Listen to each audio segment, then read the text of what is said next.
Vous ne savez pas ce que représente le mot du roi dans ce pays. Si vous le saviez, peut-être que vous ne m'auriez pas posé cette question. Pouvez-vous nous expliquer, Majesté, quelle est l'emprise du mot du roi? Oui, ça existe depuis près de 3000 ans. Et on ne l'a jamais enrayé. On ne l'a jamais rayé de notre vocabulaire.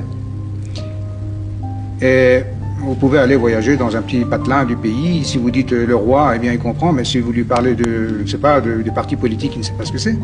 Ça fait partie de la culture iranienne. Ça fait jusqu'à présent partie de notre culture.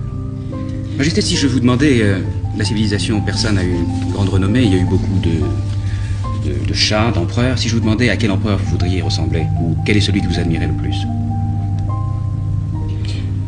Eh bien, l'Iran a eu plusieurs épisodes.